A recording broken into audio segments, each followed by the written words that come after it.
Oui, alors bonjour à tous. Donc on va commencer. Je n'étais pas au courant. Je pensais qu'on était en comodal comme d'habitude et on n'avait pas averti. Donc je suis à l'Estaca, donc je suis un peu tout seul. Voilà, donc on va. Alors, est-ce que vous pouvez me dire si j'avais. Je sais qu'avec un groupe, j'avais fait les exercices 1, 2 et 3 du TD. Alors, est-ce que vous pourriez me dire si le 3, je l'avais fait avec vous? Je crois que j'ai un autre groupe avec qui j'avais fait simplement les exercices. J'avais fait 1 et 2 juste avec vous? Que 1 et 2. D'accord, donc on va faire passer l'exo 3. Donc c'est bon, vous m'entendez tous et puis vous voyez mon écran, dites-moi avant de commencer. S'il y en a un qui veut prendre la parole et me dire si c'est bon au niveau de l'écran et puis de la voix. Non, ça n'a pas l'air. Alors qu'est-ce qui s'est passé? Tout va bien. Ah, Oui, on tout va t'entend. bien? Ouais, d'accord. Bon, super. Donc on y va. Alors, si on n'a pas fait le 3, on va commencer par le 3. Ensuite, on terminera les exos et puis j'ai un petit complément là sur le stockage, on fera ce petit complément et puis après j'ai un autre petit exo éventuellement. Voilà. Alors, également, je vous signale que si vous allez sur Open School, vous devez pouvoir trouver en corrigé le partiel de l'année dernière, donc de la fin du semestre 2. Voilà. Alors, donc, exercice 3, donc une mesure au voltmètre est effectuée bon, d'une batterie débranchée et donne donc 12,6 en fonctionnement nominal. Il a été relevé donc une tension de 12 volts sous 30 ampères ensuite. Voilà, donc donner le modèle de Thevenin. Donc ça, vous avez un petit exo que vous avez dû faire en première année, donc il n'y a rien de bien difficile. Donc une batterie, on peut la modéliser par ce modèle de Thevenin. Et donc la force électromotrice de Thevenin représente la force électromotrice à vide, la tension à vide.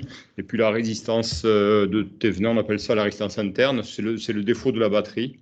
Donc ça vient plutôt de la chimie de la batterie, de l'électrochimie de la batterie. Et cette résistance n'est pas forcément d'ailleurs constante. Sur une certaine plage d'utilisation, cette résistance peut être considérée comme constante. Et ensuite, si on va chercher plus loin en courant, généralement, cette résistance augmente, c'est-à-dire l'échauffement va augmenter un petit peu.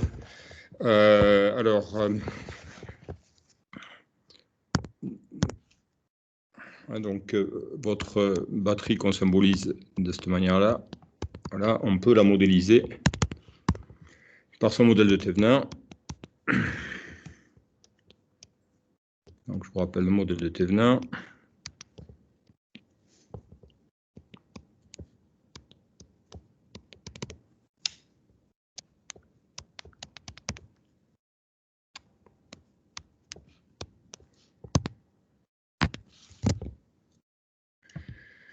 Alors, donc là, on est en convention. Alors, je vais prendre une convention générateur plutôt.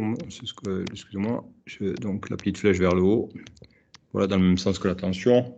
Dans ce cas-là, vous voyez, on peut écrire que U est égal à E moins RI. Alors, on a fait une mesure à vide. Donc, à vide, ça veut dire I égale à 0.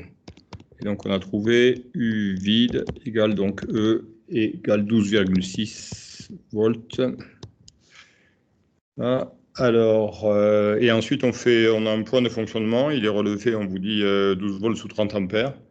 Donc, comme vous avez U qui est égal à E moins RI, vous avez 12 égale 12,6 moins R fois 30. Et donc, la résistance R au 12,6 moins 12 divisé par 30.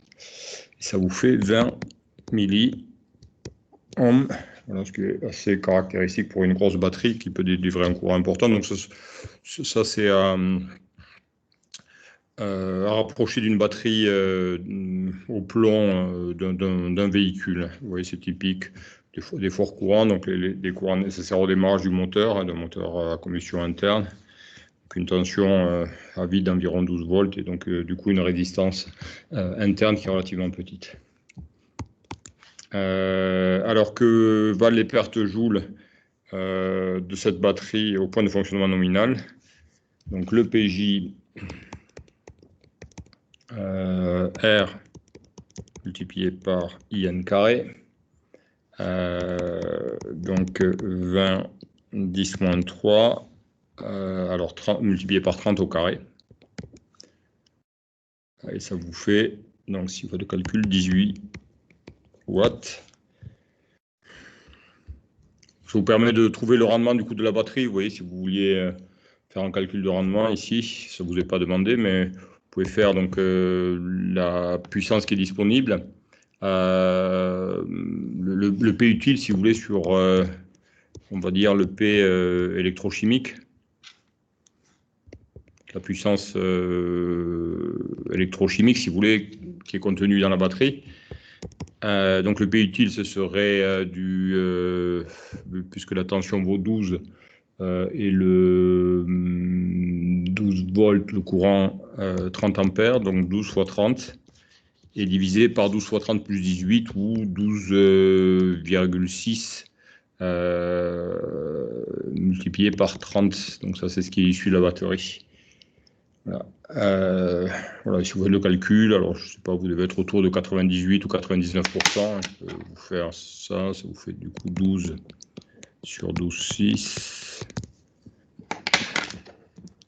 Je peux vous dire ce que ça vaut.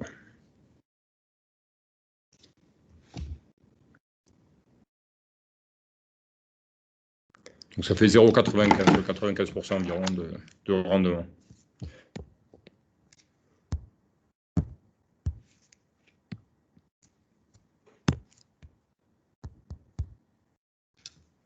Voilà, donc ça veut dire que y a 5% qui est perdu par réchauffement dans la batterie. Vous voyez, encore une fois, ça ne veut pas dire que vous avez une résistance à l'intérieur qui vaut 20 milli. Ça veut simplement dire qu'il y a de l'échauffement, il y a une partie de la puissance électrochimique qui est stockée, qui n'est pas convertie, enfin qui n'est pas disponible à la sortie de la batterie, qui est convertie sous forme de chaleur.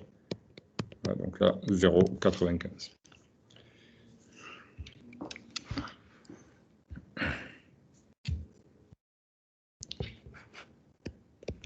Alors, donc on vous dit, il s'agit d'une batterie de technologie au plomb de 3 kg, qui sont des batteries qui sont encore très employées, puisque c'est des batteries, ça constitue l'essentiel des batteries de véhicules, pour des véhicules à moteur à combustion interne. Donc vous avez 3 kg.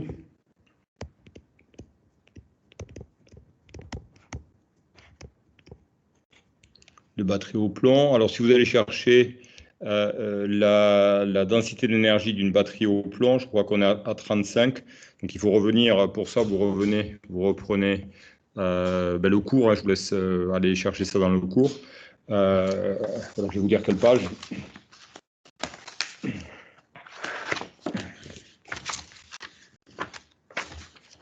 Voilà, c'est page 21, bien sûr, ce n'est pas des choses à apprendre par cœur. Hein. Voilà, c'est un partiel, ça vous serait donné. Donc la densité d'énergie d'une batterie au plomb, elle est de 35 Wh par kilo. Voilà, page 21. Et donc l'énergie de la batterie. Donc 3 fois, on a dit 35. Ça vous fait donc 105 Wh d'énergie disponible.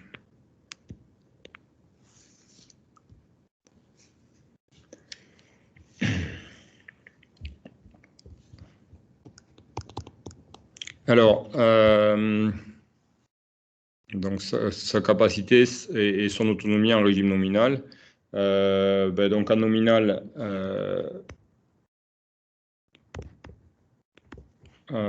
donc on a du 30 ampères. U égale 12 volts,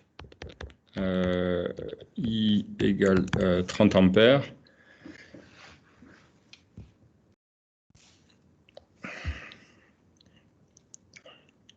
Voilà, donc vous avez une puissance en nominal de U fois I, donc 30 fois 12, 360 watts.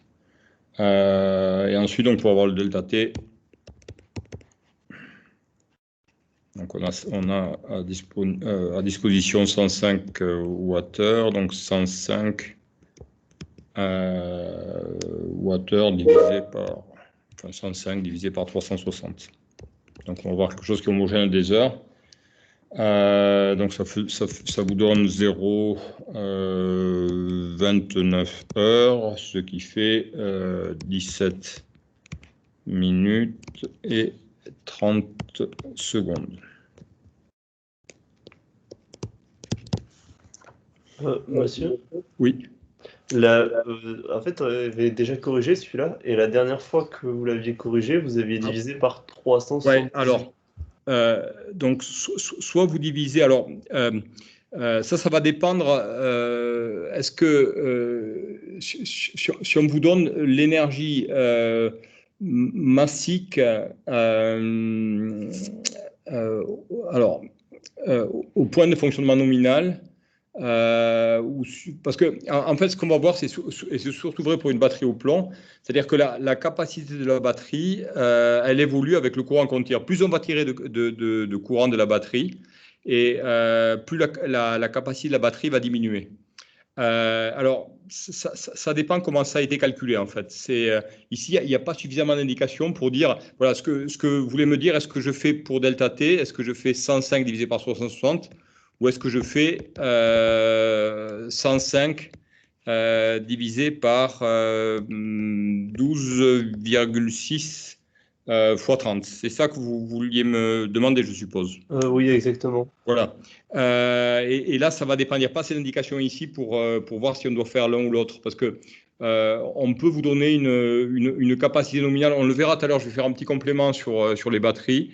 On peut vous donner des capacités nominales de la batterie avec un certain courant qui est tiré. Vous voyez vous dire, par exemple, si le courant qui est tiré par la batterie vaut 30 ampères, vous avez voilà, une énergie massique qui vaut tant ou une capacité qui vaut tant. Voilà, donc là on ne sait pas grand-chose. Donc ça va être l'un ou l'autre en fait. Voilà, je ne peux pas vous dire. Bon là, vous avez dans le cours, on vous dit 35 Wh, on vous dit rien d'autre. Donc c'est l'un ou l'autre en fait. Mais bon, là, il y aurait pas. Bon, si vous aviez eu ça à faire en partiel, vous pouvez mettre les deux réponses. Il n'y a pas de problème. Hein, voilà. Par contre, si on vous dit, par exemple, vous avez une énergie massique qui vaut 105 Wh lorsque le courant nominal est de 30 ampères. Donc là, vous faites voilà, 105 divisé par 360. Si on vous dit rien de particulier, effectivement, on peut se dire que les deux calculs sont bons. Justement, on le verra plus tard parce que donc l'énergie massique ou la capacité va diminuer lorsque le courant qui va être tiré va être important. Voilà. Alors si je vous refais le calcul. Monsieur, Oui. moi j'ai une. Et là, ça ferait 0,27. Je vous écoute, monsieur. Ouais. Pourquoi Je vous entends pas. 12 volts et pas 12,6? Ah, excuse-moi. Pourquoi on prend U égale 12 volts et pas U égale 12,6 volts? Ben, je vous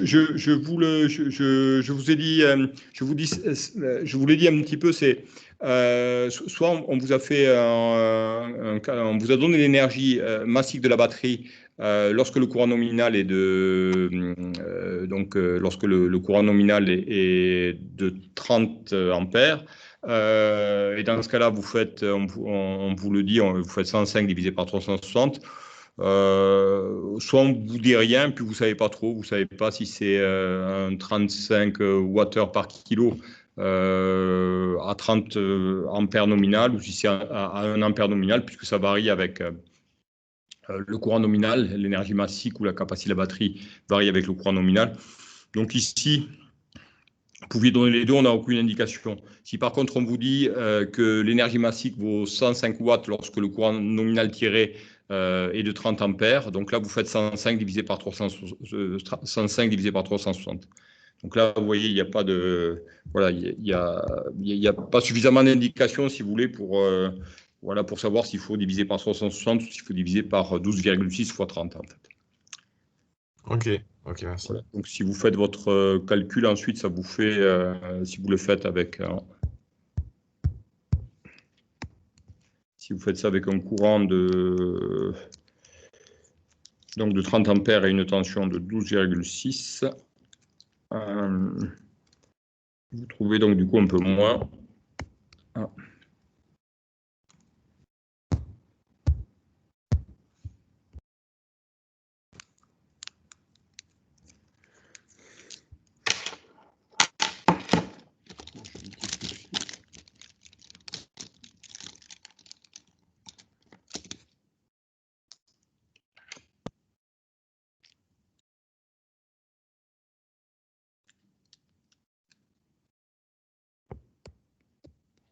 Alors ça vous fait 16 minutes si vous faites ça, et 45 secondes. Voilà. Alors, on passe ensuite à l'exercice 4. Voilà, vous avez une... alors, attendez, ça je vais...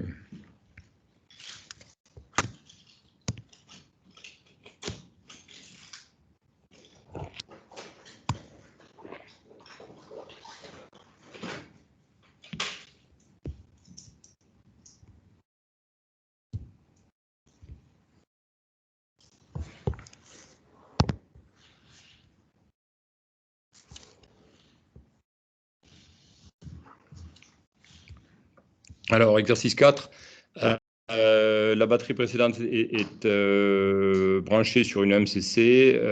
Il y a les caractéristiques suivantes. Un KE de 0,273 VVR par radian. Donc, le KE, c'est la constante qui lie E et oméga, ou le couple utile, le couple électromagnétique, et puis I. Elle a une résistance donc d'induit de 1 ohm. On dit que la MCC tourne à 1000 tours par minute. Déterminer la FM du moteur, déduire le sens et la valeur du courant. Et ensuite, donc la MCC subit une phase de décélération, etc. On demande de faire les calculs. Alors,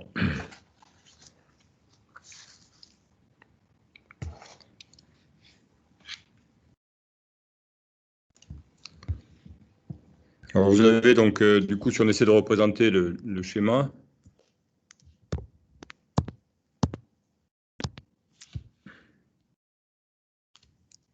on va faire intervenir donc le modèle de Thévenin de la batterie et puis le modèle équivalent de l'induit. Alors, donc,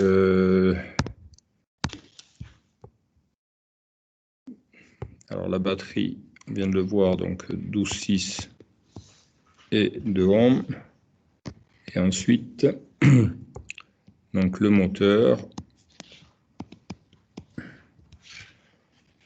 Alors, de ce côté-là, vous avez la batterie. Donc E, 12,6 volts. R égale 20 milli. Alors, on est en fonctionnement moteur.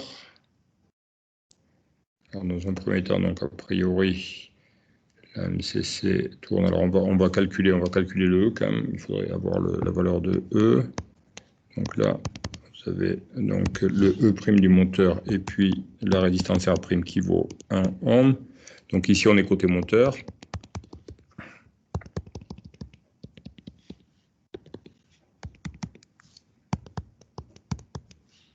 Et là,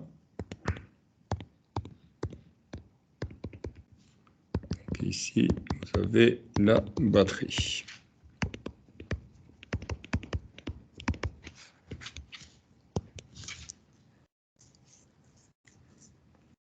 Alors, on vous donne la vitesse de rotation de la MCC.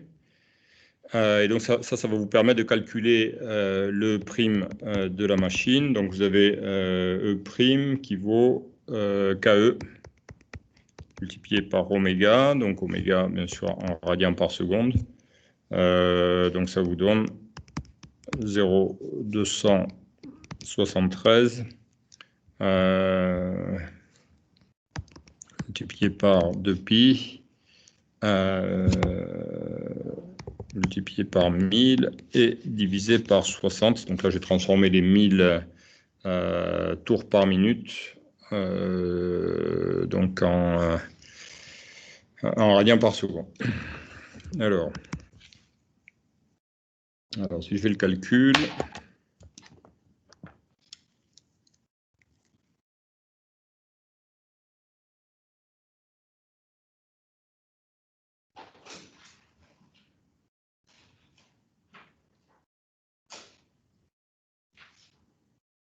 j'ai du 28, ça me donne 28,6 volts.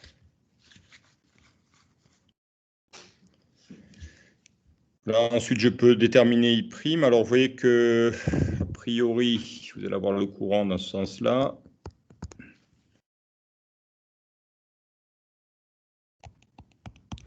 Donc, le courant qui va être positif dans ce sens-là. Si vous faites une loi des mailles, vous voyez, vous avez, là, hop, vous prenez ce sens-là pour la maille. Vous voyez, ça vous donne prime le loi de Pouillet. Je ne sais pas si vous connaissez. Donc, vous faites, donc ça vous donne E'.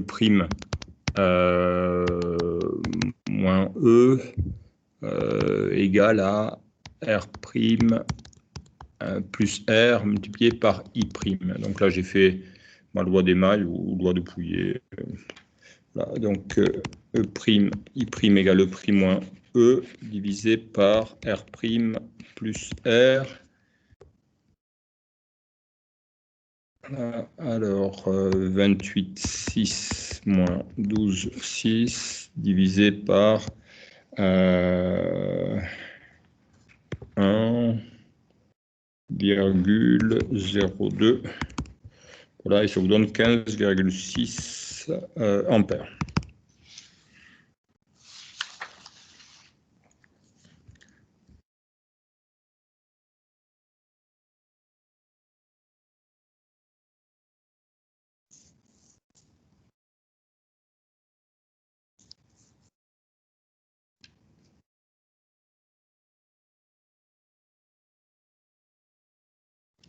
Alors,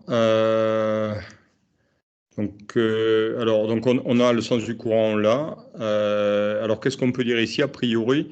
Ici, on a un fonctionnement, vous voyez, on a un conversion générateur, on a le produit U fois I qui est positif, et donc on est en fonctionnement génératrice. Hein. Donc la batterie, vous voyez le prime qui est supérieur à E, donc on est en fonctionnement génératrice. Alors, I' est positif a priori, donc la batterie va se recharger. Hein. Vous voyez que la batterie ici fonctionne en récepteur, la machine fonctionne en génératrice, donc la batterie va se recharger, et le I' est positif dans le sens indiqué sur le schéma. Hein. Donc on pourrait dire MCC fonctionne en génératrice.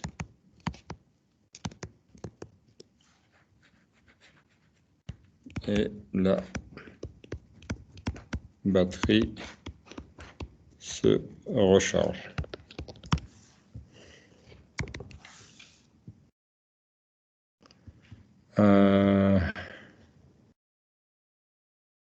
Alors, ce qu'on aurait pu, c'est calculer le couple également. Donc, on a TEM. Alors, on va supposer que le couple de perte est à peu près égal à 0. Il n'y a rien qui est indiqué, donc voilà. On suppose que TP, le couple de perte, vaut à peu près 0. Et donc, du coup, que le couple utile, TU est confondu avec le couple électromagnétique. Et donc, dans ce cas-là, TEM égale E fois I divisé par oméga. Alors, plutôt E fois I côté machine, donc ça va être E' fois I'.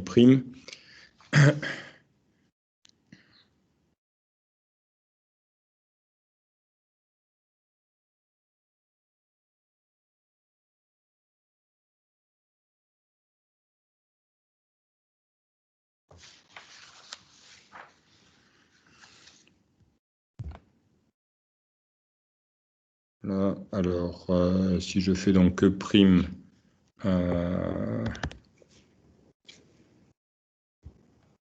alors E' fois I', donc 28,6 15,6 multiplié par 15,6 et divisé par oméga. Donc oméga de pi fois 1000 et divisé par 60. On aurait pu aussi faire, on aurait pu faire K, ça aurait été plus rapide peut-être. Plutôt que de faire ça, oui, on aurait pu faire, on peut faire comme ça. Donc je peux le laisser en fait. Bon, je vais le laisser 28,6 fois I', 15,6 et divisé par oméga. Donc oméga de pi fois 1000 et divisé par 60. On aurait pu également faire, puisque E' vaut KE, KE multiplié par oméga, on peut faire également KE multiplié par I'.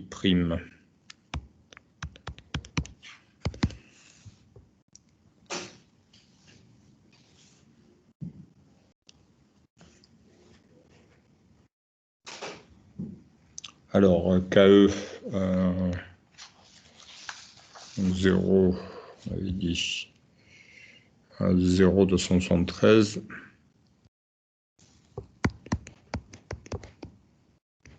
Et multiplié par I', donc 15,6.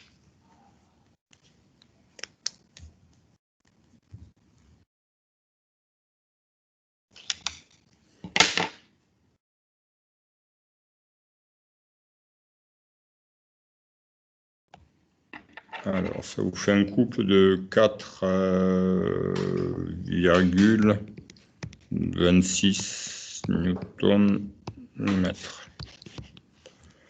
Voilà, donc un couple a priori ici, donc on a la batterie, le moteur qui fonctionne en génératrice, la batterie qui se recharge. Donc ici, vous allez avoir un couple qui est résistant.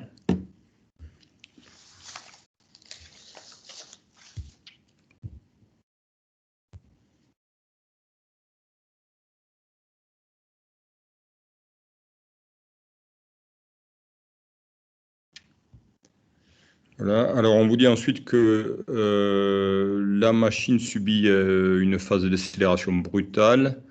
Le couple vaut maintenant moins 10 Nm. On va supposer que TR égale TU. Donc, a priori, le couple va s'inverser. Donc, vous avez donc TU qui est égal à TR, à ce couple résistant, égal à moins 10 Nm. Et donc ça vaut du...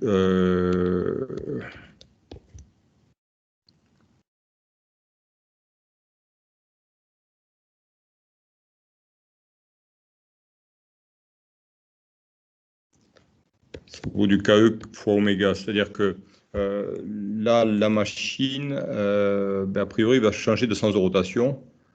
Le couple, on suppose le couple de perte nulle. Et donc, vous allez avoir, vous voyez, on va passer dans... donc ça, c'est oui, la machine va passer en fonction d'un moteur, du coup. Et le oméga va forcément, on va avoir oméga qui va changer de sens pour la MCC de rotation. Alors que vaut alors le courant? Alors, excusez-moi, donc KE fois I. Et donc le I, alors on va l'appeler peut-être, on l'avait appelé comment ici? J'avais appelé ça I', on va l'appeler I seconde, puisque le I va changer. Et donc le I seconde pour moins 10 divisé par KE, donc 0,273. On suppose toujours que le couple de perte est nul.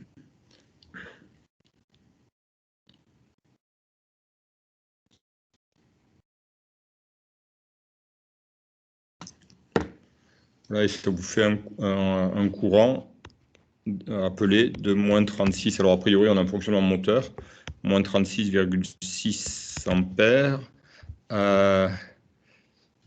Alors, ça c'était la question 3.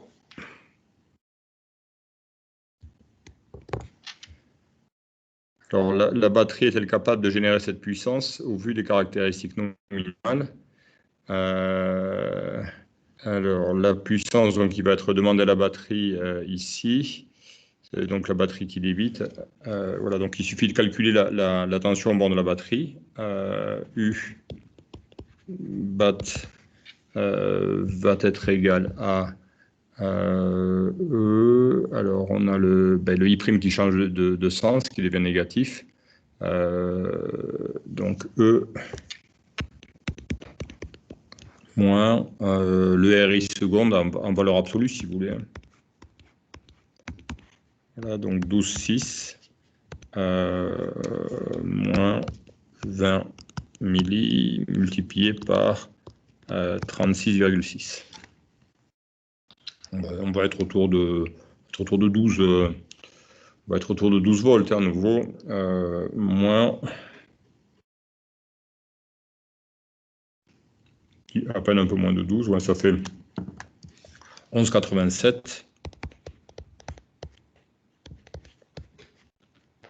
Là, et donc là, ça nous permet d'avoir la puissance qui doit être générée par la batterie. Donc 11,87 multiplié par 36,6.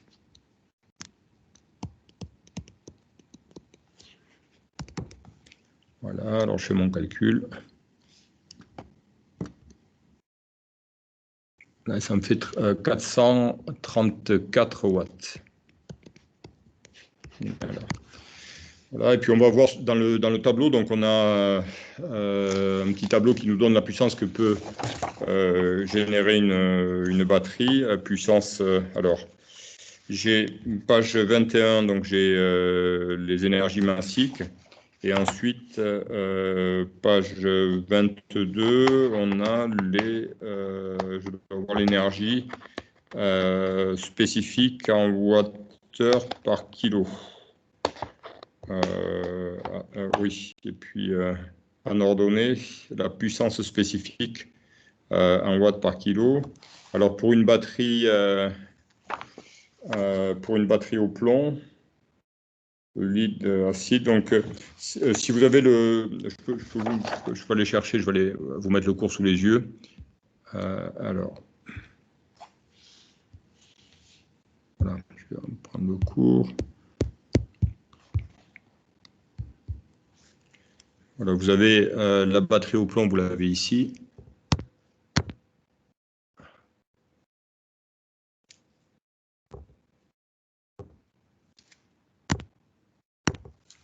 La batterie au plomb, vous l'avez là.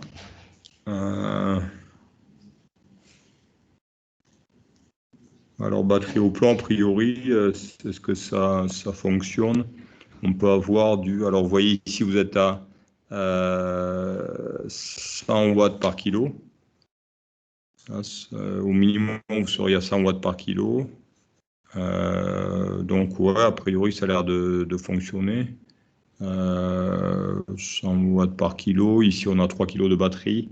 Donc, on pourrait être autour de... vous voyez, vous avez 100. Alors, c'est une échelle logarithmique. 100, 200, 300. Ici, on est à 300. On sera à 300 watts par kilo. 300 watts par kilo. On a un élément qui pèse 3 kilos. Ouais, donc, on serait, on va dire, entre... on pourrait monter pratiquement jusqu'à 900 watts pour l'élément. Donc, a priori, ça doit fonctionner ici. Il n'y a pas de problème. On est à 300. J'avais trouvé 300 et des poussières. Et donc, ça doit passer sans problème avec une batterie au plomb. Hein, puisque vous voyez qu'en puissance spécifique, massique, on peut avoir des batteries qui vont jusqu'à 300 watts par kilo. Donc, avec un élément de 3 kilos, on pourrait presque arriver à 900 watts. D'accord, donc a priori, c'est bon. Ça passe. Monsieur? Oui, je vous écoute. J'ai une question. Je comprends pas l'expression de batterie. Parce que on est en moteur. Du coup, on est censé passer en fonction. Alors, est-ce que vous êtes d'accord qu'au départ, on était en fonctionnement génératrice? puisque le E' est supérieur à E, et donc lorsque la machine tourne à 1000 tours par minute, et donc c'est forcément que le courant provient, si vous voulez, la MCC qui impose le sens du courant, et donc la MCC fonctionne ici en batterie, en génératrice plutôt. Voilà, et dans la deuxième phase, le sens du courant va s'inverser en fait. Vous allez voir, puisque on vous dit que le T, il y a une phase subite de décélération, donc, et puis le couple devient négatif par rapport au couple précédent. Donc a priori, le courant s'inverse. Et donc si le courant s'inverse, la MCC fonctionne en moteur, la batterie fonctionne en génératrice, et donc la batterie va débiter du courant cette fois-ci. D'accord? Pour avoir le courant que va débiter la batterie, je me sers du fait que TU est égal à KE multiplié par I. Donc j'ai un couple en valeur absolue de 10 Nm, et donc ça me donne un I de 36,6. Donc ça signifie que la batterie va débiter 36,6 ampères. Et donc j'ai une puissance au niveau de l'élément de la batterie qui est demandée de 11, à peu près de 11,9 multiplié par 37, donc ce qui me fait dans les 400, un peu plus de 400 watts. Voilà. Ce qui est possible avec un élément a priori qui pèse 3 kg, ça ne pose pas de problème. Mais ce que je veux dire, c'est l'expression de I batterie, parce que pour moi, ce serait moins E, moins I. Enfin, parce que si on trace la maille. La batterie, la tension, qui est la tension entre la cathode et l'anode de la batterie, le plus de la batterie s'appelle la cathode et le moins ça s'appelle l'anode de la batterie. Hein, vous avez dû voir ça lorsque vous avez fait de l'oxydoréduction. Donc le E à vide est toujours le même. Hein, ça dépend un petit peu des éléments que vous avez à l'intérieur et des tensions spécifiques par élément qui dépendent du couple redox. Là, vous avez un couple plomb et puis je ne sais plus trop quoi, et un acide, je crois. Plomb acide, je ne pourrais pas vous dire la deuxième électrode, en quoi elle est faite. Voilà, donc chaque élément va avoir une tension spécifique. Il y en a plusieurs qui sont plusieurs éléments en dérivation et plusieurs éléments en série. Et donc, vous voyez, la tension à vide, elle est imposée par ces éléments. Tant que les éléments ne sont pas déchargés, vous avez une tension à vide qui reste fixe. Ce qui peut changer, par contre, en fonction du sens de rotation, c'est la force électromotrice de la MCC. Suivant qu'elle fonctionne en moteur ou elle fonctionne en génératrice, vous avez la vitesse de rotation qui va être positive ou négative. Voilà. Donc là, il se trouve qu'on change de type de fonctionnement, puisqu'on passe avec un couple qui est négatif par rapport à ce qu'on a pris, hein, par rapport à aux valeurs du couple précédent. Donc là, on va être sur un couple ici, a priori, qui va être moteur, puisque moi, j'avais pris j'étais passé en convention générateur au niveau de la batterie. Donc le couple est négatif. Donc on revient sur un couple moteur. Donc le sens du courant s'inverse en fait. Donc on a un I' par rapport au I' qu'on avait tout à l'heure. Si vous voulez, le I seconde est en sens inverse par rapport au I'. Donc on a bien au niveau de la batterie, on a bien U égale E moins R multiplié par valeur absolue de I seconde. Ou si vous voulez faire avec le sens de I', vous voyez le I' s'est inversé. Vous pouvez aussi écrire que U est égal à E en prenant le sens de I' plus RI'. Mais le I' est devenu négatif, donc ça vous fait 12,6 moins 20 10 moins 3 multiplié par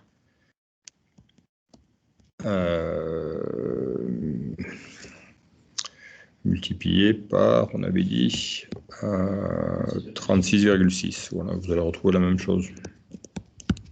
Voilà, donc le signe moins du couple pour vous indiquer que le couple a changé, c'est passé d'un couple résistant à un couple moteur.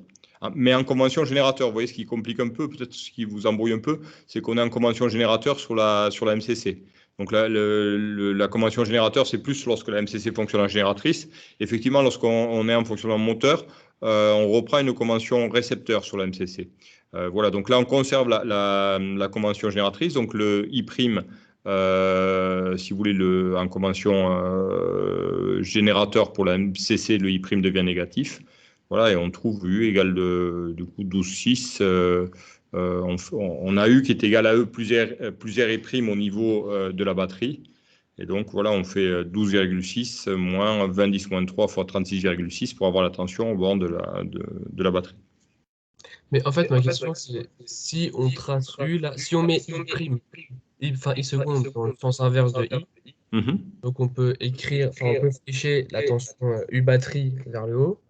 Et si on suit ça, on arrive donc on trouve que U bat égale E.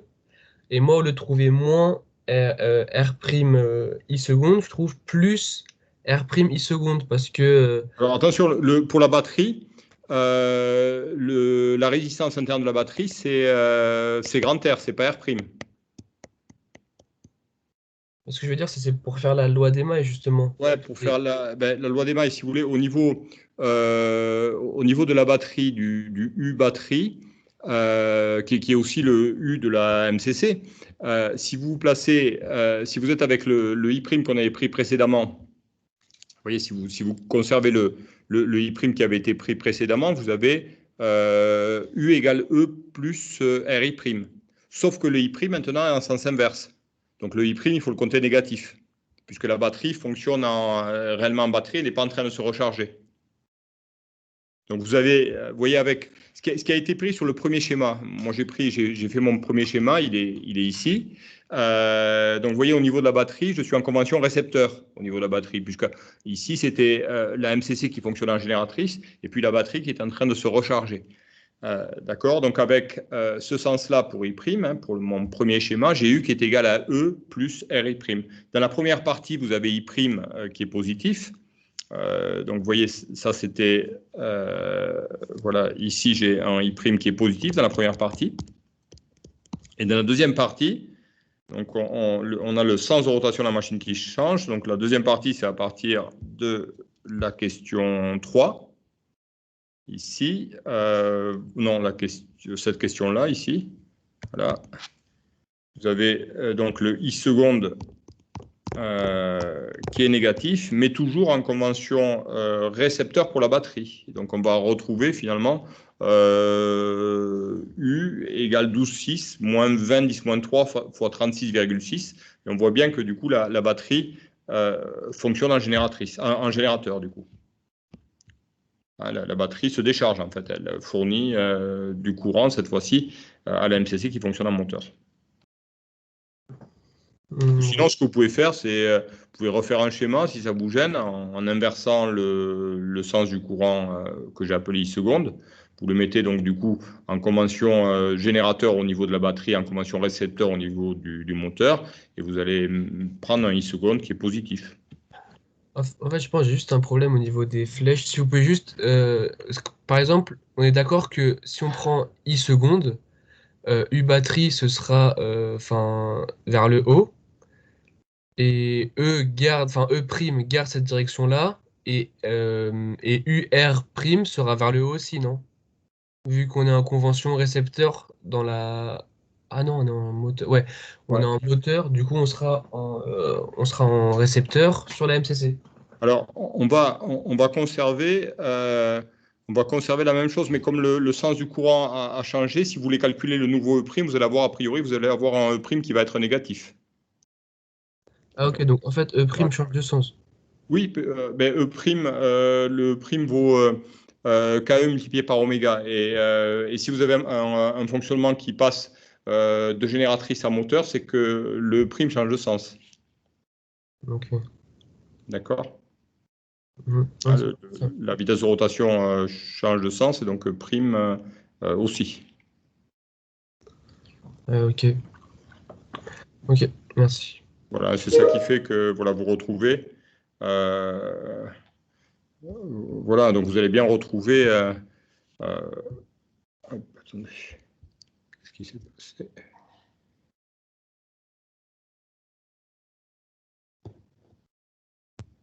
Ouais, voilà. Oui, donc du coup, oui, on passe d'un fonctionnement génératrice à un fonctionnement moteur. Donc le E' vaut K fois oméga, et forcément oméga change de sens et E' devient négatif. Et donc vous devez retomber sur vos pattes, c'est-à-dire que vous devez retomber sur un U qui vaut autour de 12 volts et égal à E' moins R' I seconde, avec un I seconde qui est négatif et un prime qui est négatif. Donc vous devez retomber sur vos pattes, quoi. Voilà. Donc a priori, donc on a besoin autour de 400 watts et des poussières de puissance pour la batterie, 434 watts. Et donc ça a l'air de passer puisqu'on a un élément qui pèse 3 kg. Donc voilà, on a vu qu'avec 3 kg, on pouvait aller pratiquement jusqu'à 900 watts par kilo avec une batterie au plomb. Donc ça peut fonctionner.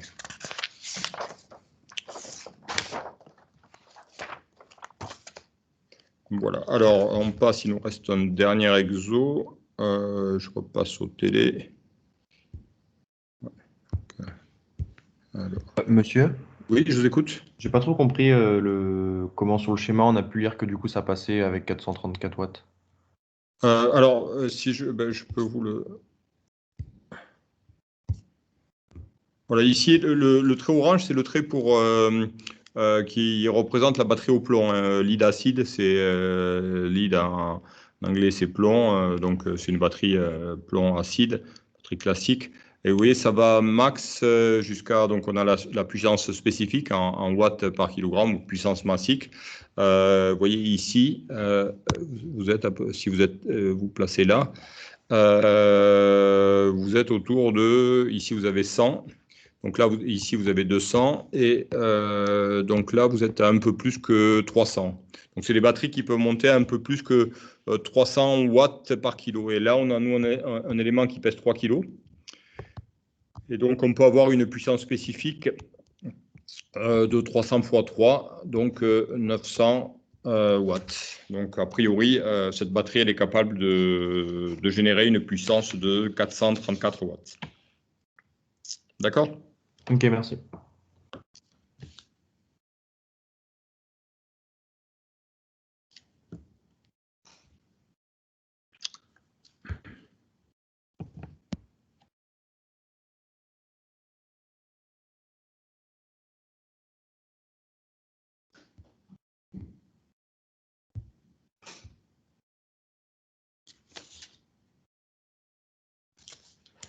Voilà, on vous dit donc l'exercice 5, un radiotéléphone est un site isolé de toute distribution électrique constante, je suppose, il y a une erreur, et doit avoir une autonomie suffisante pour compenser son alimentation qui est intermittente par panneaux photovoltaïques.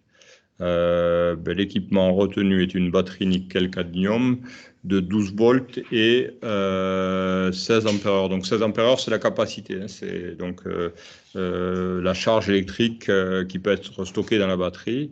On vous dit que cette batterie a une énergie massique de 50 Wh par kilo et une puissance spécifique de 100 watts par kilo. Une batterie sera modélisée par une force électromotrice de 12,4, une résistance interne de 0,2. Donc schématiser l'essai à vide et l'essai en charge nominale d'une batterie avec les appareils de mesure électriques, etc., etc. Alors, je vais faire un petit peu de place.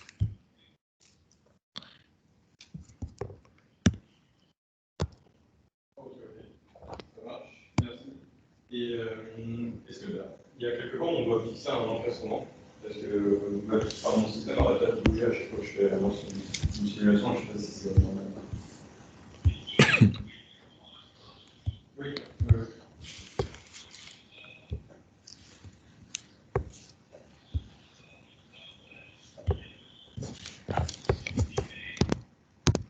Alors.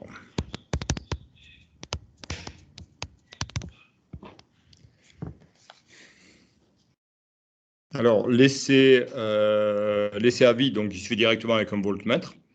Et l'essai en charge nominale, donc il faut a priori, vous allez faire ça avec un potentiomètre. qui va permettre de fixer le courant dans la batterie. Vous allez mettre donc dans le circuit un ampèremètre en série pour mesurer le courant et un voltmètre en dérivation pour mesurer la tension. Voilà, donc ça vous donne... Alors...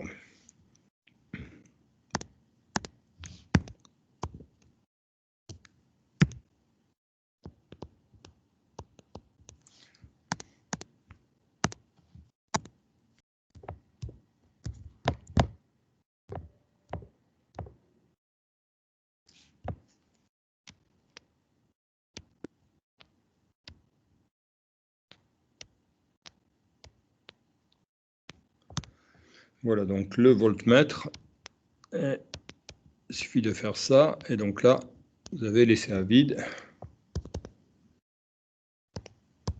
Donc ça, c'est votre batterie de 12 volts. Donc avec ça, vous mesurez E, une tension U0 égale à E, à la tension de Thevenin, égale à 12,4 volts.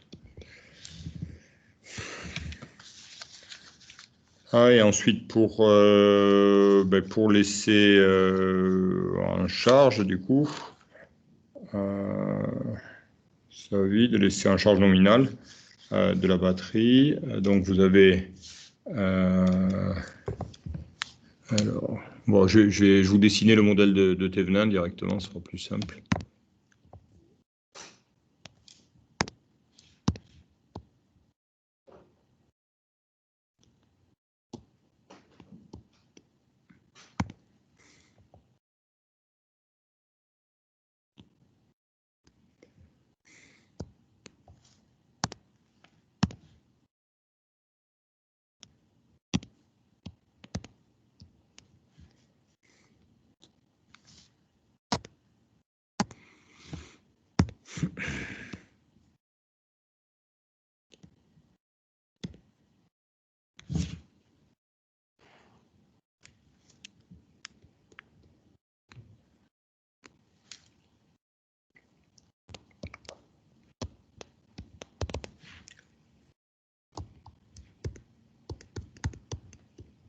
Donc ça, ce serait le modèle de Thevenin de la batterie, donc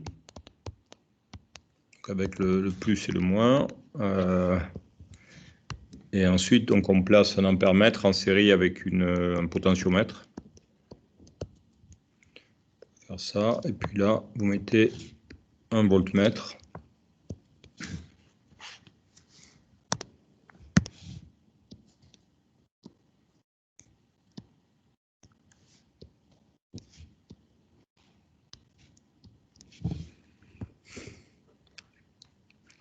Voilà, et donc vous allez l'ampèremètre va vous mesurer le courant I qui va être débité par la batterie, et le voltmètre, la tension U au bord de la batterie. Donc la tension que vous avez ici.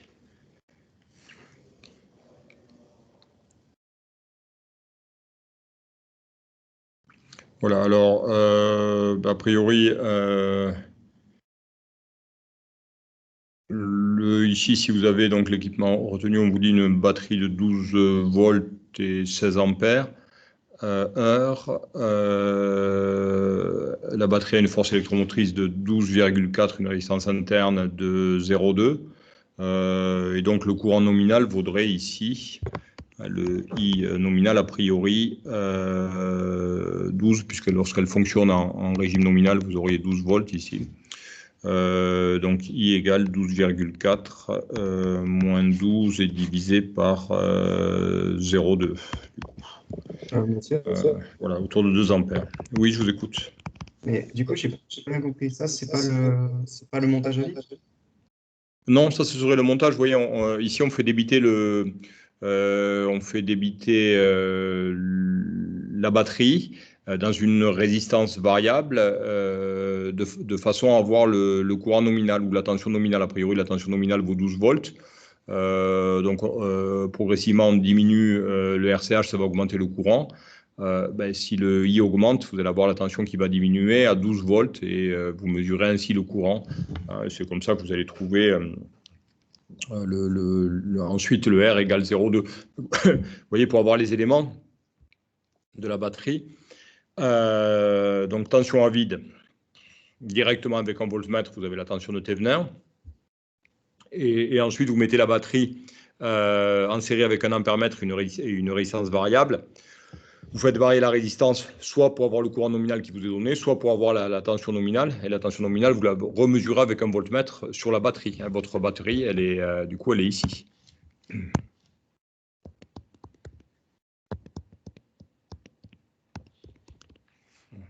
Voilà, la batterie, c'est ça. D'accord? Donc, vous mettez un ampèremètre, une résistance en série au borne de la batterie. La résistance est variable. Et au borne de l'ensemble, vous mettez un voltmètre. Voilà, et vous faites varier, par exemple, le RCH de manière à avoir la tension nominale au borne de la batterie, donc 12 volts. Voilà, donc soit vous connaissez le R, vous allez pouvoir déduire. Alors, le I, vous le déduisez avec, vous le lisez avec l'ampèremètre. Donc, si vous ne connaissez pas le R, vous allez faire.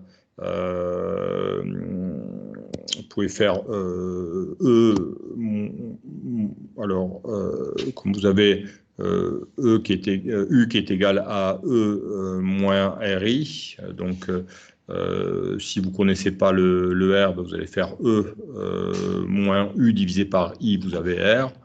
Soit ici le R vous est donné, donc on peut déduire le I en faisant 12,4 moins E, moins U plutôt, divisé par 0,2. Donc ça me fait un courant nominal de 2 ampères. C'est-à-dire que si au bord de la batterie vous avez 12 volts, c'est que la batterie débite 2 ampères.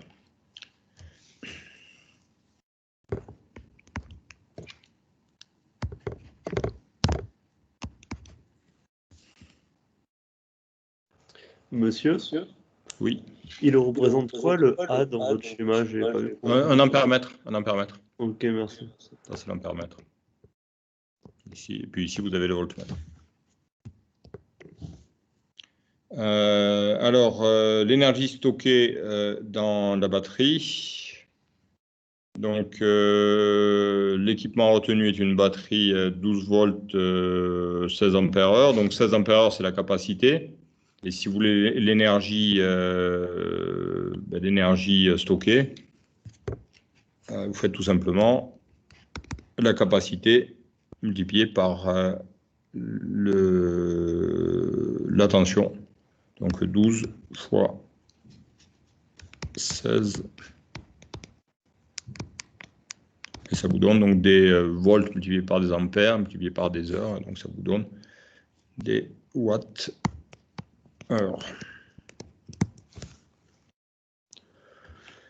Alors, la masse, le poids, donc la masse plutôt, de la batterie.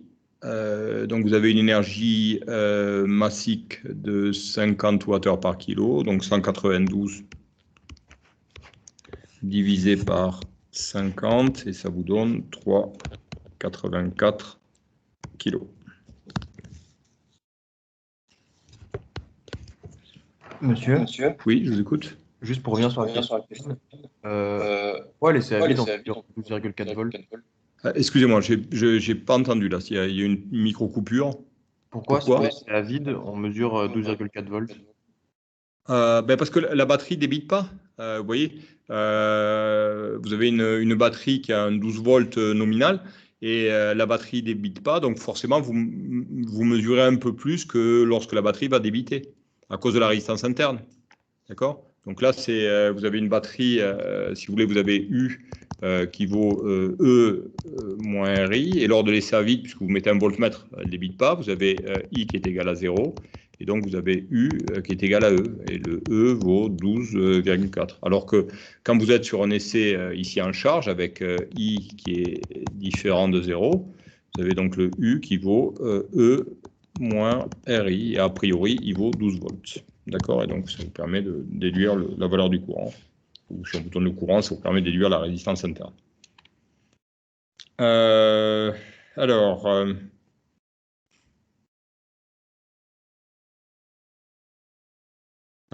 Donc, on vous dit, le radiotéléphone est alimenté en 24 heures continu. Alors, consomme 1 ampère en veille et 5 ampères en fonctionnement. Et l'appareil est utilisé 2 heures en moyenne par jour. Le résultat, il est en veille. on vous demande de calculer l'énergie totale que doit stocker l'ensemble des batteries pour obtenir une autonomie de 2 jours. Alors donc la capacité nécessaire.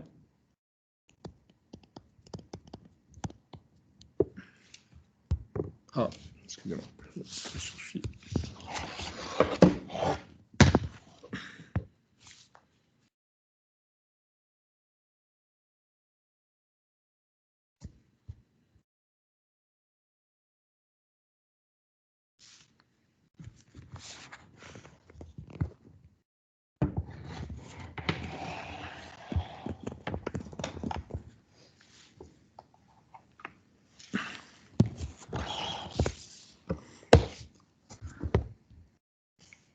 Alors,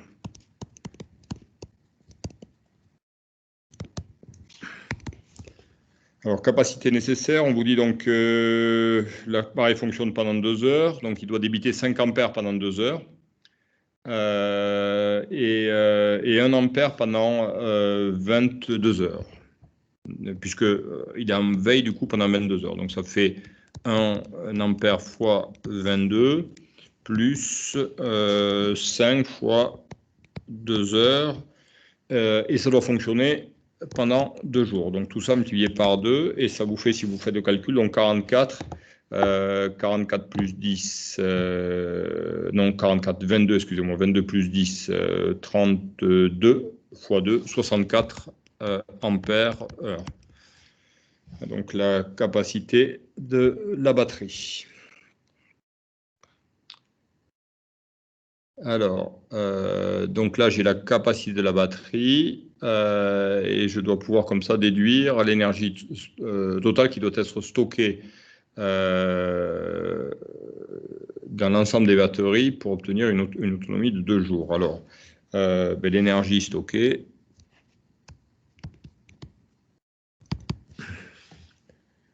alors 64, alors on a besoin...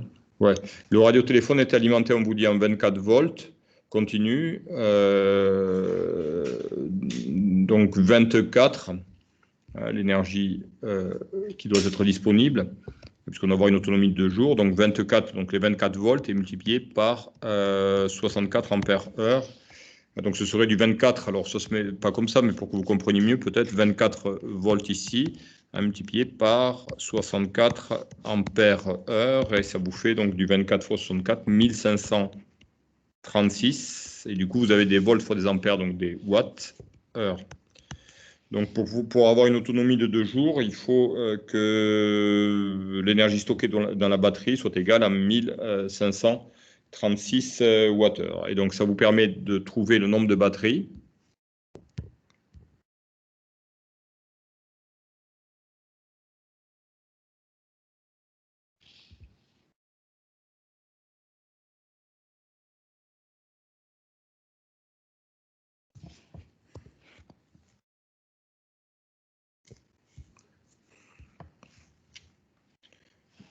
Alors ça doit être la question suivante, je pense, en déduire le nombre de batteries.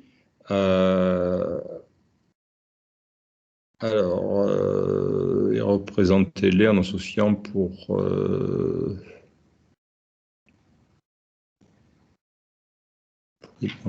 voilà.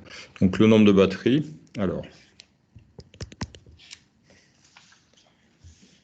Donc on a vu que l'énergie qui peut être stockée par batterie est de 192 Wh, donc le nombre de batteries.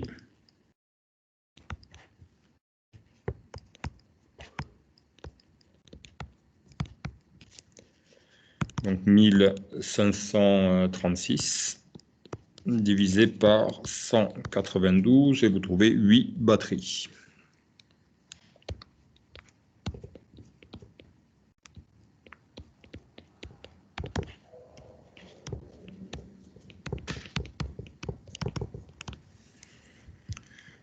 Il faut 8 batteries. Alors, comment les associer? Vous voyez, chaque batterie, vous avez 12 volts par batterie. Donc, il faut au moins 2 batteries en série. Oui, il faut 2 batteries en série. Et ensuite, les éléments, il faut les mettre. Donc, il faut faire des blocs de 2 batteries en série. Et donc, on prend sur les 8 batteries. On fait 4 groupes de 2 batteries en série qu'on met ensuite en parallèle pour avoir l'énergie nécessaire. Voilà, alors si on représente tout ça,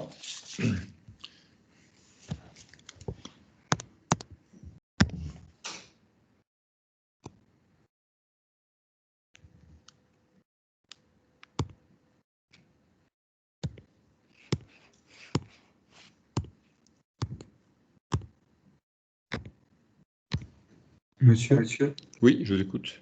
j'avais simplement une question concernant le 24 volts dans l'énergie stockée. Il vient juste du fait qu'on l'utilise pendant Oui, longtemps. on vous dit dans l'énoncé que c'est le téléphone qui fonctionne en 24 volts en fait. Ah oui, Oui, d'accord. vous l'avez ici, le téléphone. Voilà, il fonctionne en 24. Et ensuite, par contre, les batteries, ce sont des batteries de 12 volts.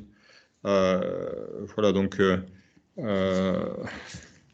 D'accord, merci beaucoup. Voilà, donc vous en mettez 8 comme ça. Hein. Et-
Voilà, et ensuite, on les connecte 2 par 2 en série. Donc ça donnerait...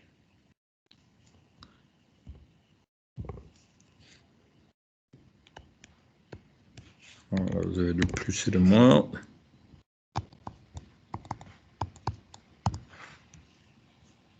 Donc en série, ça va donner ça.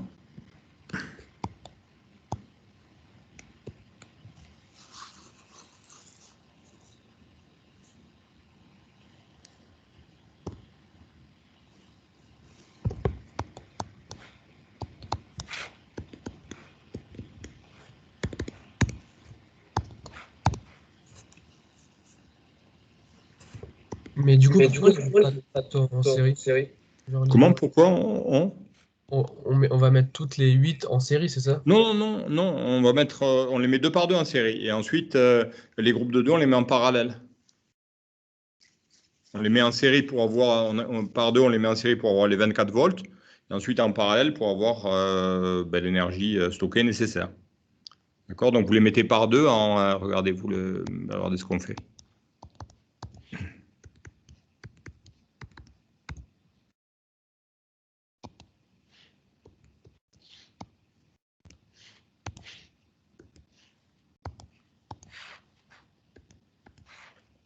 Voilà, donc là, j'ai fait des groupes de 2 en série.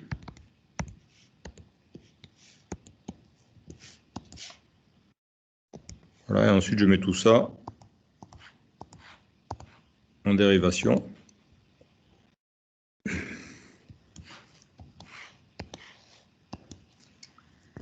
pas, je peux changer de couleur pour vous montrer un petit peu pour ça. Dérivation, je vais faire ça.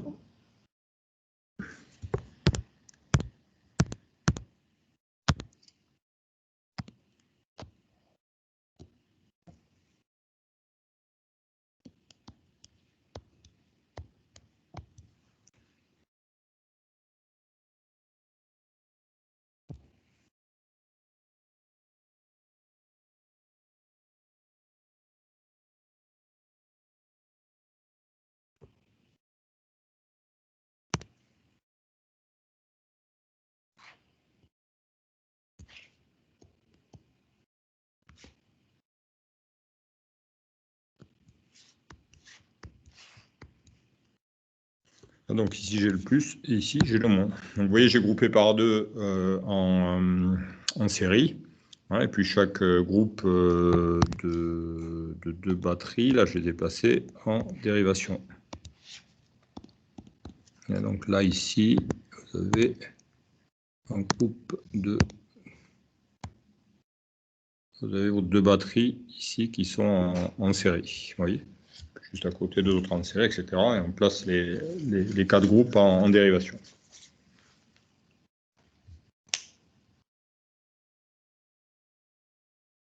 Et juste, pourquoi on le fait en dérivation, du coup? Mais pour avoir toutes, parce il en faut 8 en tout. D'accord? On ne va pas les remettre en série, parce que si on les met en série, ça ferait trop de tension. Donc on les laisse en dérivation comme ça. Vous voyez, si vous placez, si je me place entre ce point-là et vous voyez, entre ce point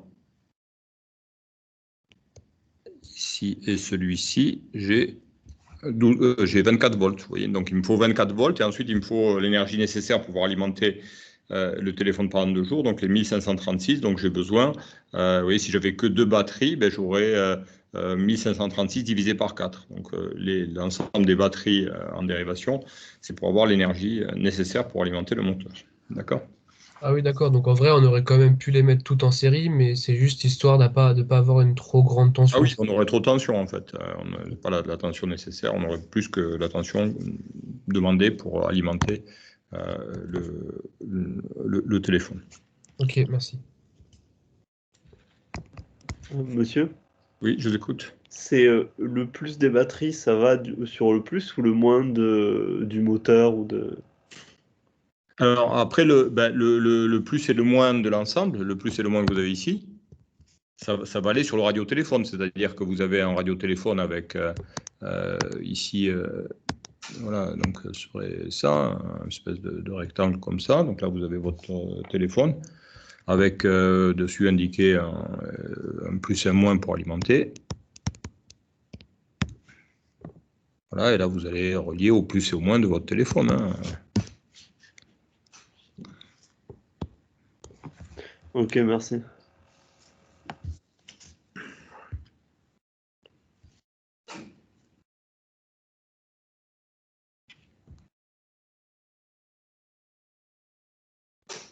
Alors, on vous demande de calculer à quelle puissance est sollicitée une batterie et comparer à l'aide des puissances spécifiques. La batterie fournit 12 watts et ensuite au maximum 5 ampères. Donc, vous voyez que max, on a 5 ampères, donc 5 divisé par 8, puisque chacune des batteries va fournir une partie de la puissance.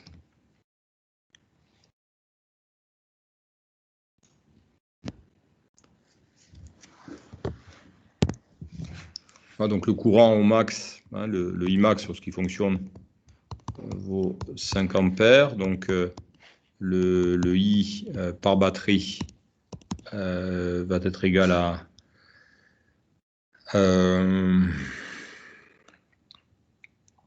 alors plutôt 5 divisé par 4, puisque les batteries sont en série. Donc c'est chacun des groupements de batteries qui va fournir, puisque les batteries sont en série. Le courant par batterie va être égal à 5 divisé par 4. 5 divisé par 4, 1,25 ampères. Et donc chaque batterie, la puissance par batterie, donc elle vaut 12 fois 1,25.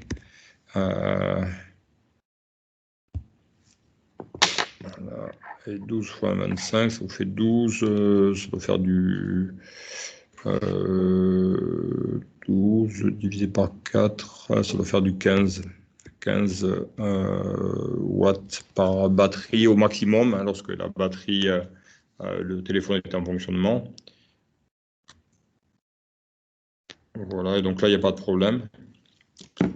Parce que on a par élément, je crois qu'on a du voilà, 100 watts par kilo. On a des éléments qui font, je ne sais plus, la masse par élément. Calculer le poids d'une batterie. Donc on a une batterie qui fait 3 kg et des poussières, donc voilà, il n'y a absolument aucun problème. Donc 3,84 par batterie.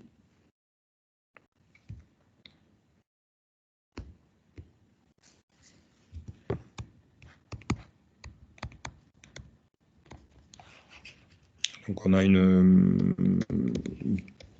un P max, si vous voulez, par batterie.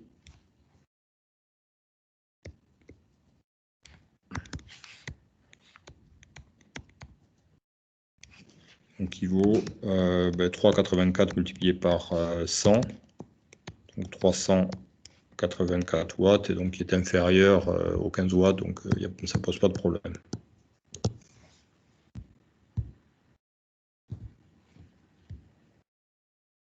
Voilà. Donc est-ce que vous avez des questions sur cet exo?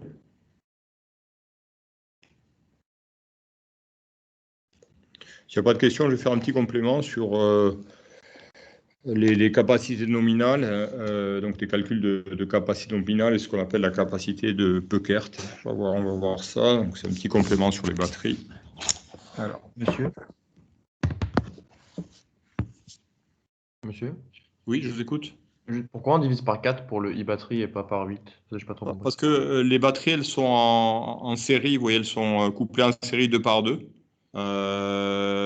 Donc comme les batteries sont en série, vous voyez, c'est sur un groupement de batteries, vous devez avoir un quart du courant. Hein, si vous faites si vous voulez ici, si vous voulez 5 ampères à ce niveau-là, là vous voulez 5 ampères. Donc voilà, il faut que chacun des courants, vous voyez là où j'ai mis une flèche, il faut que vous ayez 5 quarts du courant. Pour avoir 5 ampères en tout. Ensuite, le courant, c'est le même courant dans les deux batteries qui sont en série. D'accord? Ça va? Ok, merci.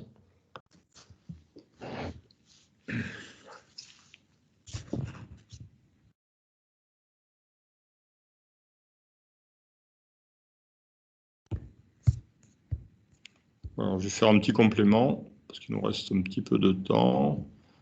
Voilà. Hop. Alors ça, je peux vous l'envoyer voilà, avec la correction. Il y a deux petits exos à l'intérieur, et puis il y a la correction. Je vais vous envoyer la correction je vais vous mettre ça sur la messagerie Teams. Comme ça, vous aurez le petit texte avec la correction.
Voilà, le petit fichier supplémentaire, là, je viens de vous le mettre sur la conversation de Teams.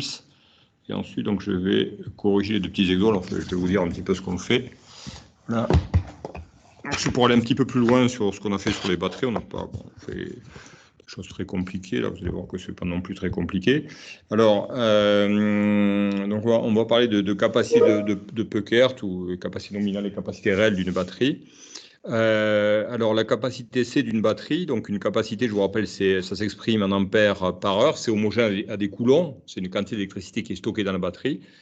Et donc, c'est la quantité d'électricité que va restituer la batterie pour qu'elle soit complètement déchargée à la fin. Elle est complètement chargée au départ, et puis à la fin, elle sera complètement déchargée.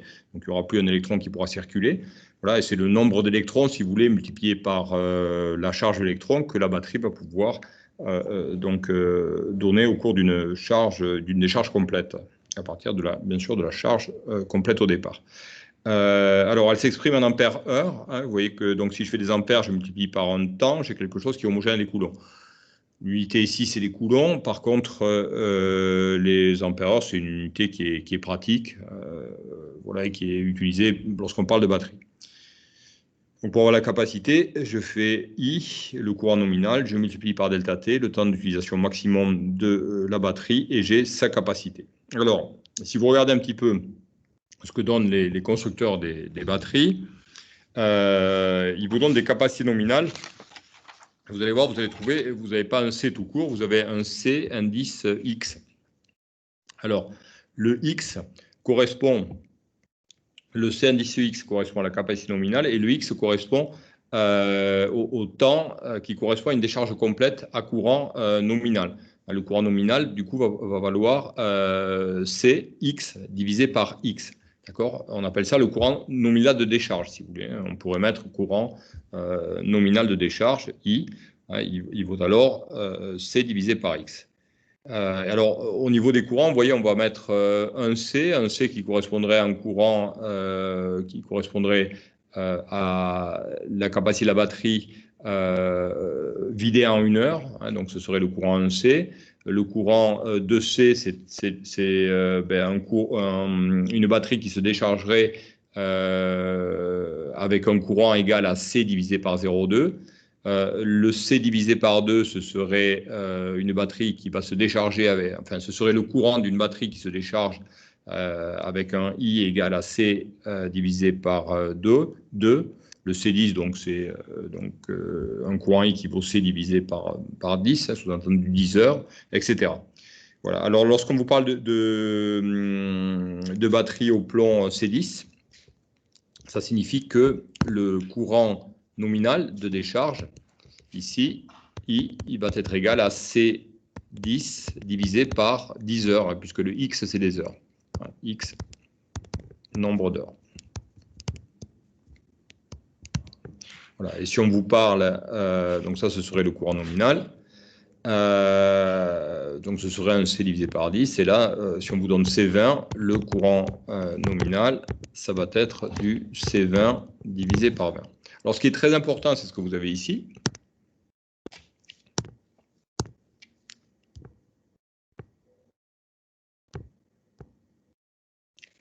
Voilà, ça c'est fondamental. Voilà. La capacité réelle d'une batterie n'est pas constante, elle dépend du courant de décharge. Plus on va vouloir tirer un courant fort d'une batterie, et plus la capacité de la batterie va diminuer. Alors, ça vient de phénomènes chimiques que vous pouvez, dont vous a peut-être parlé le prof de chimie quand vous avez fait des oxydoréductions. Un couple électrochimique avec des électrodes est pas capable de donner un courant aussi fort que vous le voudriez. Si vous tirez trop de courant, si vous voulez, la réaction électrochimique, elle ne va pas suivre le courant qu'on va vouloir tirer de la batterie. Donc, il va s'en suivre un échauffement important de la batterie. La batterie va perdre pas mal de charge par effet Joule. Et donc, du coup, la capacité de la batterie va diminuer. Une batterie qu'on utilise constamment à 10 ampères, elle va avoir une capacité qui est plus forte qu'une batterie qu'on va utiliser, que cette même batterie qu'on va utiliser tout le temps à 20 ampères. Voilà.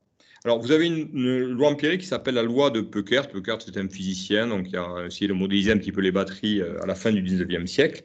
Et donc, la loi porte son nom. Alors, la loi, elle vous donne ce qu'on appelle la capacité de Peukert, CP, et CP vaut I puissance K multiplié par delta T. Alors, qu'est-ce que c'est que CP? CP, ça correspond à la capacité de Peukert, et donc c'est la capacité de la batterie pour un courant de décharge égal à 1 ampère. Donc ça, c'est une constante pour une batterie donnée. Ensuite, ce CP, qui est une constante, vaut IK fois delta T. Donc, pour un I donné, ça vous donne un delta T. Pour une autre valeur de I, pour un I', vous allez avoir un delta T', etc. C'est-à-dire que, quel que soit I, quel que soit delta T, vous allez avoir le IK fois delta T qui va être égal à une constante. Et cette constante, c'est la capacité de Peukert. Et donc, ce qu'on doit vous donner, c'est cette constante K. Et donc, ça, généralement, c'est le fabricant qui vous donne la constante K. Avec K, constante de Peukert. Et bien sûr, elle est strictement supérieure à 1. Si elle était égale à 1, ça voudrait dire que la capacité est toujours la même.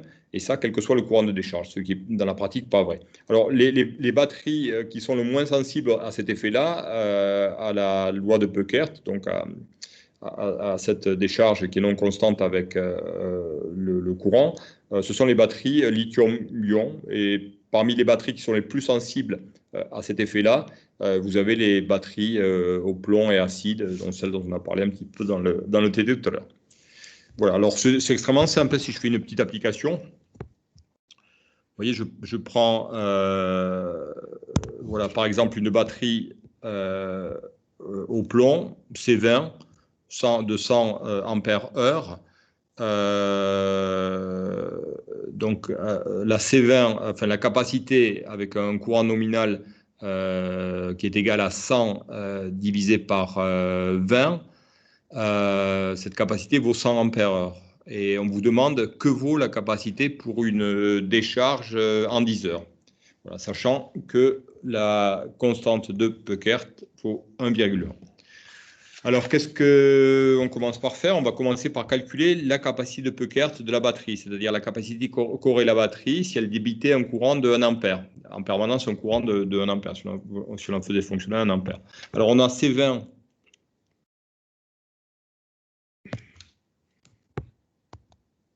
Vous voyez, C20 qui vaut 100 ampères-heure. Donc, ça vous permet de calculer le courant nominal. Donc, le I20 vaut 100 divisé par X. Donc, 100 divisé par 20. Vous voyez que ça vous fait 5 ampères. Ça fait un courant de 5 ampères. Alors, du coup, avec ça, on peut calculer la capacité de Peukert, CP. Donc, CP, on a vu, vaut I fois 20 puissance K et multiplié par delta T. Donc, pour le I20, le delta T vaut 20 heures. Hein. Ici, vous voyez, ça veut dire un delta T de 20 heures. C'est le X. Hein, delta T égale 20 heures égale X de tout à l'heure. Voilà, donc je fais mon calcul. I20, 5 à la puissance 1 et multiplié par 20. Et ça me donne 117,5 ampères-heure. Voilà, ça c'est la capacité de Peukert, c'est-à-dire la capacité qu'aurait cette batterie si on la faisait se décharger avec un courant constant égal à 1 ampère. Alors maintenant, je passe donc avec mon courant de 10 ampères. Donc je peux écrire donc que CP égale donc à 117. On va le mettre sur la ligne du dessous. Le CP donc qui est constant égale à 117,5 ampères-heure. Ça vaut aussi donc I' à la puissance K multiplié par delta T'. Avec un delta T', avec ici delta T' égale 10 heures. Donc on va déduire comme ça le I'K. CP divisé par delta T prime. Donc 117,5 divisé par 10. Donc ça vous fait 11,75 et ça vous donne donc un I prime égal à 11,75 puissance 1 sur 1,1. Et donc ça vous fait un I prime égal à 9,39 ampères.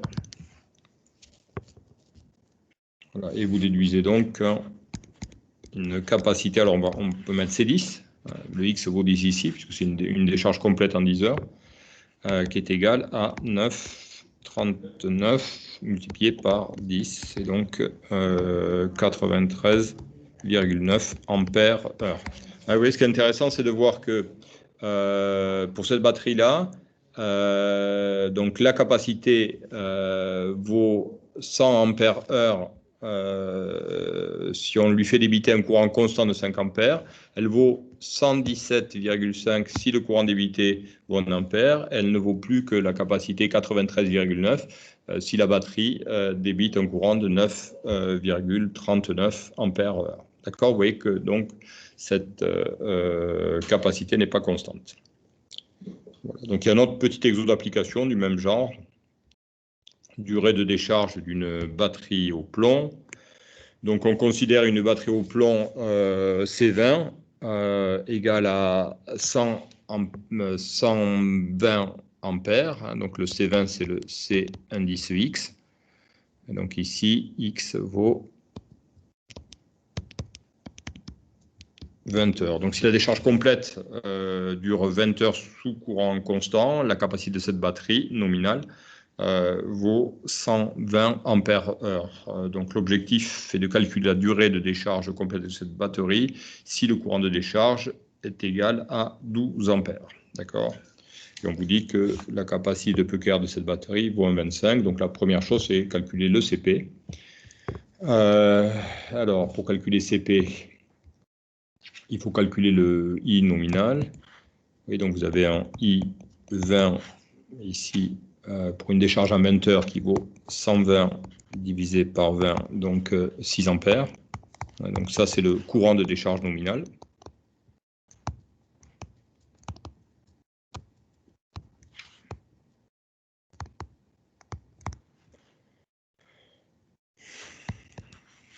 Alors, ensuite, la capacité de Peuckert, donc CP égale I à la puissance K fois delta T. Donc ça, on fait ça avec le courant nominal et puis la capacité nominale avec un X de 20 heures. Donc 6 à la puissance 1, 25 multiplié par delta T. Et delta T ici vaut 20. Et on trouve 188 ampères heure. Ça signifie que si cette batterie, on lui fait débiter en permanence un courant de 1 ampère heure, de 1 ampère, hein, 1 ampère, elle va avoir une capacité de 188 ampères, alors qu'elle a une capacité de 120 ampères heure si on lui fait débiter un courant de décharge constant égal à 6 ampères. Alors,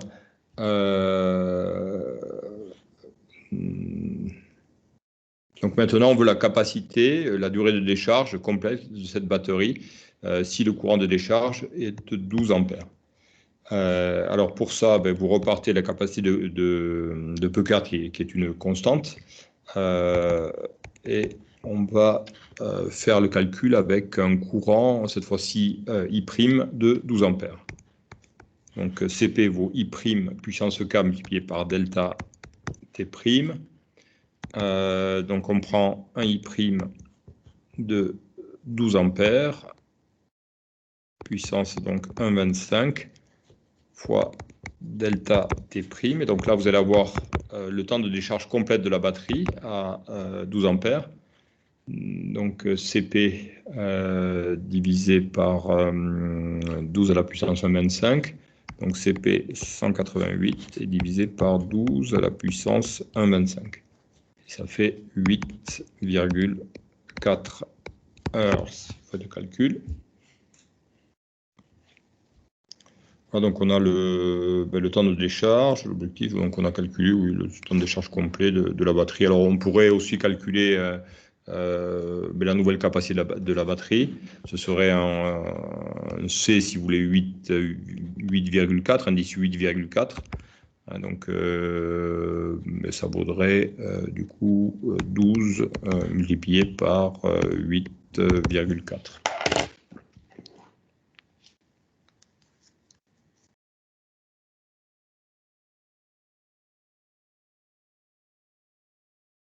Ça vous fait 100,8 ampères heure.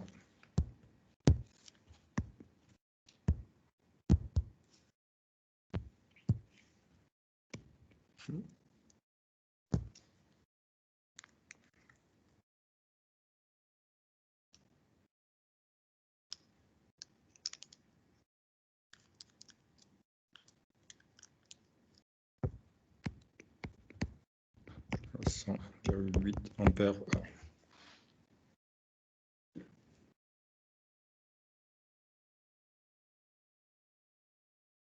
Vous voyez que là, du coup, on voit la différence. On voit que si la capa était constante et pas en fonction du courant de décharge, avec un courant de 12 ampères, a priori, on aurait eu une décharge qui aurait pu durer 10 ampères. Alors que là, vous voyez, donc, on a 8,4. 8,4. Et si vous voulez, on peut rajouter. Et non 10 heures à 12 ampères. Voilà. C'est plus faible que les 10 heures qui auraient pu être escomptées parce qu'on a un courant de décharge de 12 ampères. Voilà, j'ai terminé. Est-ce que vous avez des questions? Voilà. Ouais, j'ai pas compris le lien avec le 10 heures là. Ben, le 10 heures, ce serait si jamais vous voyez, on vous dit voilà, vous avez une capa de 120 ampères heure. Voilà, si on ne tient pas compte de la capacité de Peukert, on dit le courant de décharge pour 12 ampères. Donc j'ai un C20 qui vaut 120. Ben, je fais 120 divisé par 12 et je trouve 10 heures. D'accord? Si je ne tiens pas compte de cet effet, du fait que la durée de la capacité de la batterie va s'amenuiser avec le courant de décharge, au fur et à mesure que le courant de décharge augmente. Vous voyez, l'erreur qu'on peut faire si on ne tient pas compte de la capacité de Peukert, c'est de faire 120 divisé par 12, 10 heures, et donc c'est beaucoup moins que 10 heures. D'accord, ouais, j'ai compris. Merci. Là, vous pouvez regarder les spécifications de batterie, hein, si vous avez le temps, vous pouvez aller un peu sur Internet, et vous allez voir qu'on vous donne le coefficient de Peukert. Alors, il y a des comparaisons également de batteries de ce phénomène-là. Donc, ce phénomène est très sensible sur les batteries au plomb, et les batteries qui sont le moins sensibles à ce phénomène-là, donc à la capacité de Peukert, ce sont les batteries lithium-ion. Voilà. D'autres questions? Oui. Ça peut tomber au partiel. Oui, pourquoi pas, c'est pas très compliqué. Hein. Vous voyez, il y a une formule à retenir, CP égale I puissance K multiplié par delta T, c'est pas très compliqué. Bon, on a rajouté ça parce qu'on trouvait que c'était assez intéressant, ça fait un point de plus par rapport à ce qui a été vu en cours, comme il nous restait un peu de temps. Voilà, monsieur.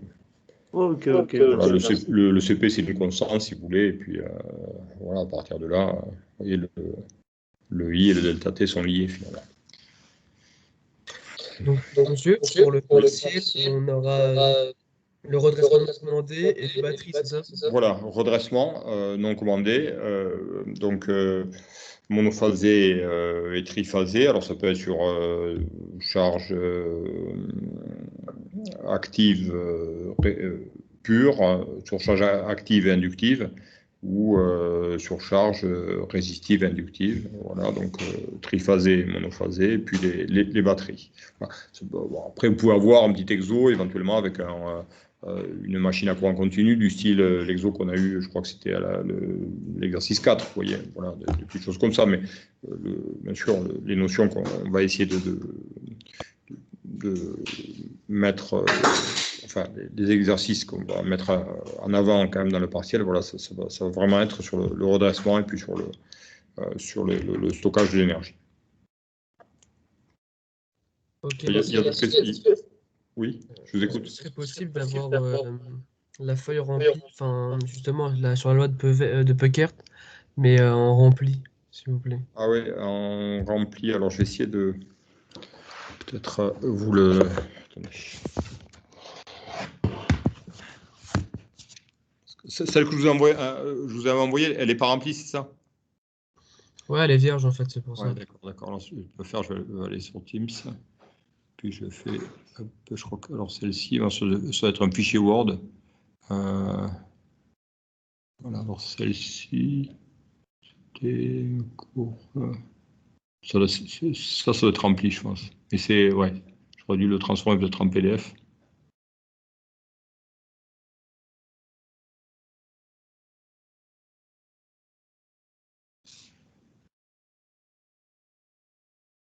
Ouais, c'est bon, celui-ci, il est complet. Attendez, il s'envoie.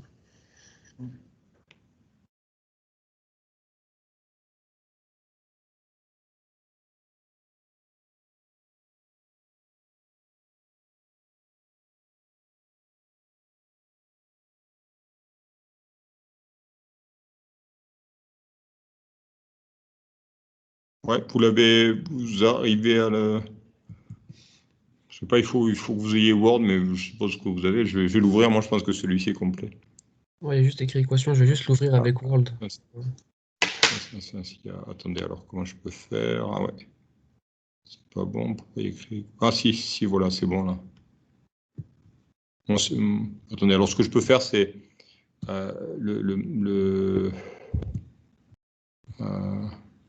mettre en PDF si vous voulez, puis vous le renvoyer. Peut-être ce sera plus simple.